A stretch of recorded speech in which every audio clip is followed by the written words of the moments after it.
And we are back to 31 Better on Draft podcast. Thank you so much to Jason Brewer over at Listerman for spending about almost an hour with us. Hell, it was about an hour with us. So thank you again. We appreciate it.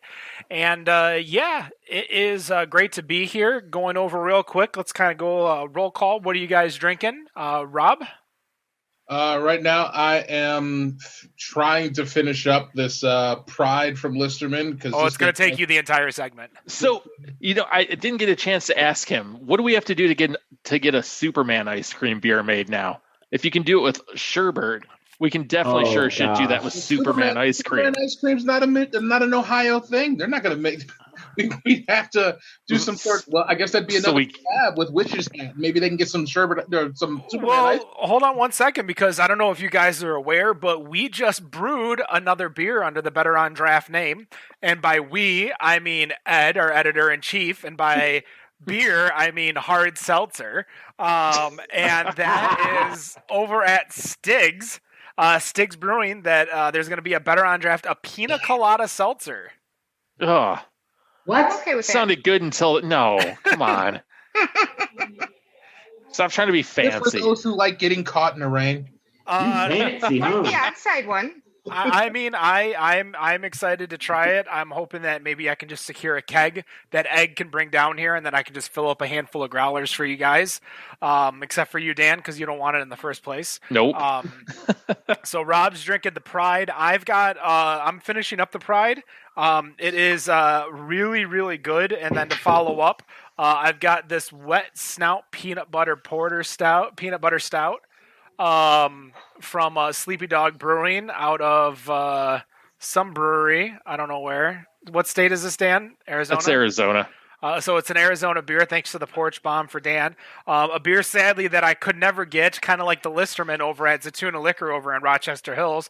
But that's not because Jack can't get these beers because he's bad. It's because the beers just simply don't make it there. But anything that you can get in the state of Michigan, whether it's beer, wine, liquor, mead, you name it, just hit him up. Just be like, hey, I'm looking for this, and he will definitely help you out. Jack is one of our sponsors almost since day one. We appreciate everything that he's done. Including, I don't know if you guys can see, but my Griffin Claw Flying nice Buffalo collection has grown a little bit. I'm 4 bottles away from having one of every single bottle. And I'm going to tell you guys, because there is going to be a little contest. It's going to be free to enter when COVID is fucking over and people can kind of hang out together. But we are going to have, we're going to be giving away, so everyone, it's going to be the Better on Draft Christmas party. So Christmas in whatever month we can meet up. What's going to happen is that we're going to have all of those Flying Buffalo beers, including 2020 and all of its variants. We're going to be giving away 4 tickets with +1s. So you can bring a significant other, a friend, a parent, and you can join us. There'll be food that I'll be providing, probably pizza or something like that. Something greasy, easy to eat to soak up all of those high ABV beers. Yeah, buddy. But yeah, so definitely stay tuned. Again, it's going to be happening in a few months. We'll do it kind of when we get a feeling of when we can kind of hang out. Dan, what are you drinking for segment 2? Well, ironically, I am also drinking a Wet Nose peanut butter stout. There you that go. Just happened to crack open. Nicholas? I'm still drinking the Alpha King, but I also got a UFO White from Harpoon. All right, a little Boston beer. And Wendy? I moved on to the Hitchhiker and Listerman Facts About Cats. This is delicious. I'm very much enjoying it. And then I'll open up the sherbet when we're done with that. I don't know if I'm going to be able to or want to drink that tonight after this sherbet beer. I think I'm going to hold off for a few weeks, maybe when we have Weathered Souls on here in 2 weeks. Again, we are not going to be live next week, the 21st, for episode 232, because we will be at the Witch's Hat. Actually at the brewery, hanging out with J. Cole and doing the release of the Fury release. The Fury Box is what they call it. We actually will have a special guest coming on too to host, because for Weathered Souls, we're going to have Harry and Wayne on from the Bruise Brothers. Yeah. So I felt a little bit bad because they kind of just told me they were going to be on there without inviting one of their other main hosts. So Sasha from the Bruise Brothers will be joining us over at Witch's Hat next week. Yay. So she'll be taking the place of Dan. Nice. So, Dan, maybe you can get a flight here. Maybe. No, I don't. I'm not going to fly out next week. I'd love to, but probably not going to happen. Yeah, Dan, I don't think going to the airport is necessarily top priority right now. No, definitely not. But not a good idea. Now that we have everybody, and here is Robert with the beer news.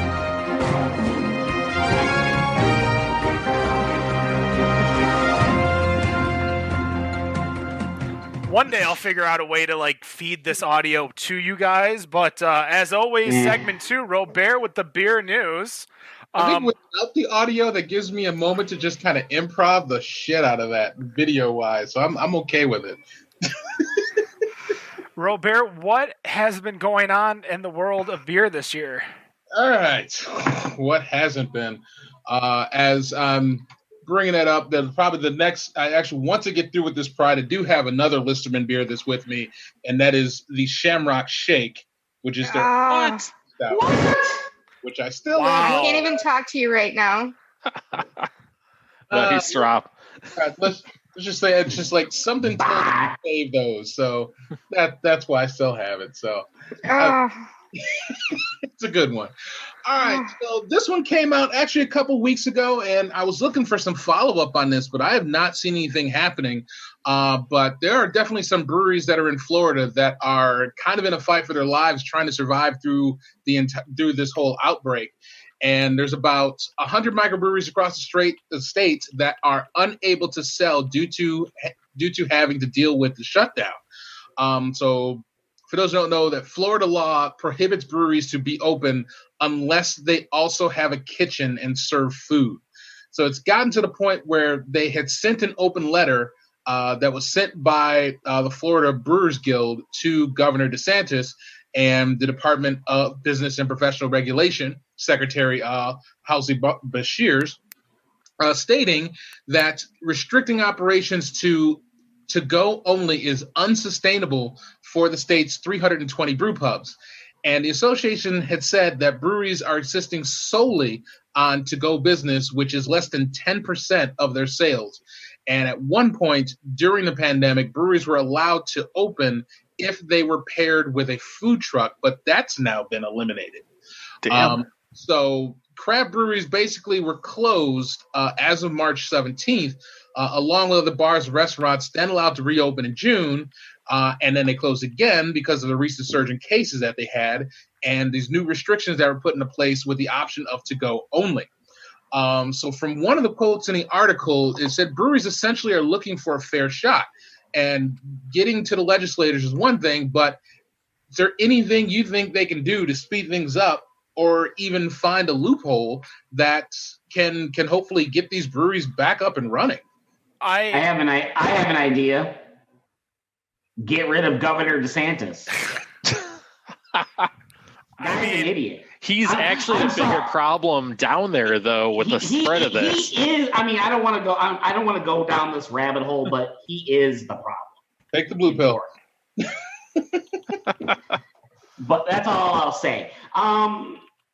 As for, I mean, I feel like they kind of they're kind of stuck in between a rock and a hard place. You allow them to get with a food truck that allows them to stay open, but then you take that away from them. A lot of these places, a lot of breweries don't have kitchens. How many breweries in the state of Michigan actually have kitchens? Not, I mean, what? A third, a fourth? Oh, I'd say probably around 2/3 to 3/4.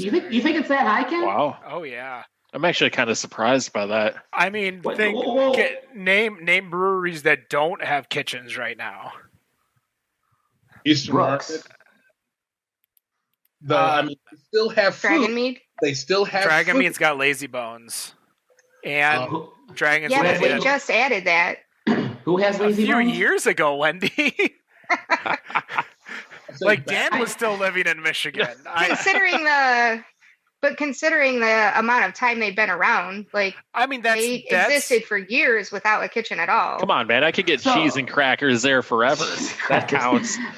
I think what's I was gonna say the big thing is that because obviously it's whatever the health code defines as a kitchen. So what is the definition of a kitchen? Because there's a lot of places that technically do have a kitchen. Because if you look at like Coonan, I'm sure if I've ever gone to Coonan's kitchen, it isn't too much. And I'm sure the charcuterie area that was Dragon Meat prior to Lazy Bones is bigger than North Center's kitchen, which is like one little cutting table and that's like Waldenberg Bar out here in Macomb.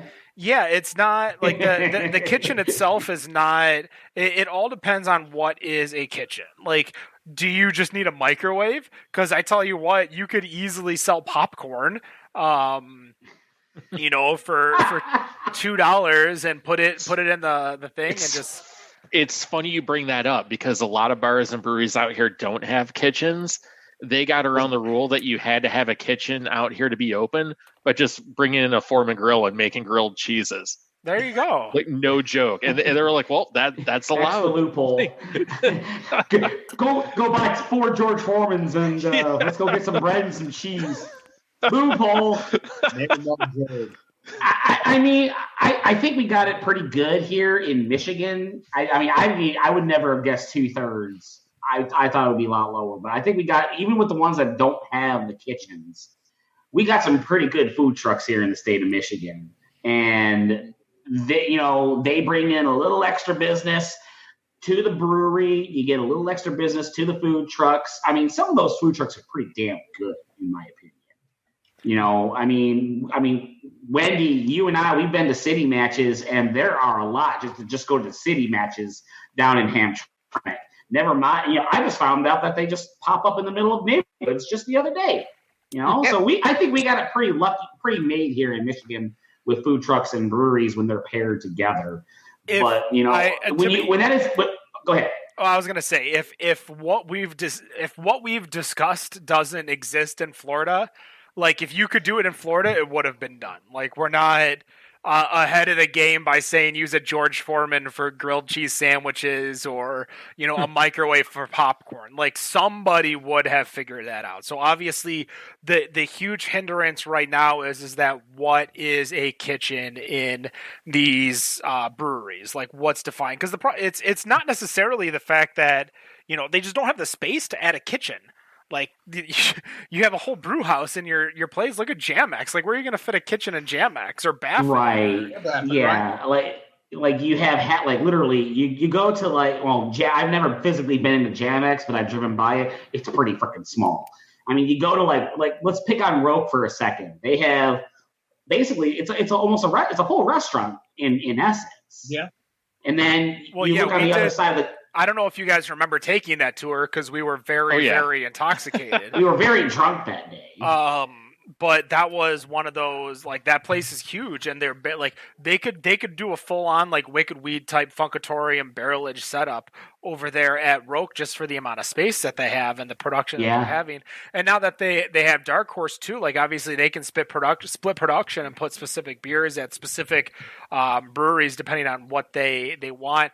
I think in the end their government runs too slow, and you need your representation. If your representation, so the Florida Brewers Guild, which I assume exists, and they're the ones that sent the letter. Yeah, the Florida Brewers Guild, like Fermented Beverage Guild, Spirits Guild, Wine Guild, like all of these places need to be combining their resources to be like, hey, we need an answer. And there it could be a time where the not the governor doesn't care, but it's just not on his list of priorities of what he wants to open. So he's okay with opening sports stadiums which is weird. Yeah. He's okay with doing that, which, by the way, football only happens a quarter of the year. Yeah, but it's many, many millions of dollars. I know. You bring up a valid point because obviously, there's a couple wrestling promotions out there that have still been running weekly television shows, which, as much as we call it sports entertainment, they're not social distancing for what they're doing.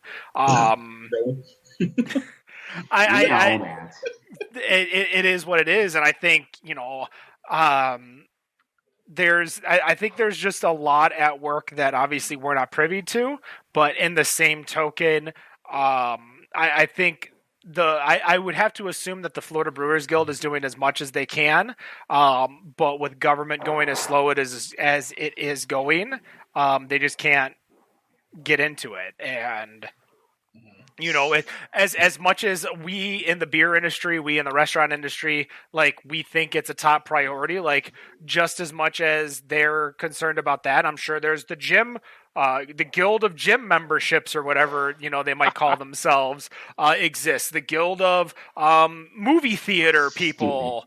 Whatever these corporate lobbying groups, I don't know what their names are. That lobbying group just started today, as a matter of fact, with the movie theaters. But there's obviously... Is this a real thing? I'll tell you after we're done. All right. Today.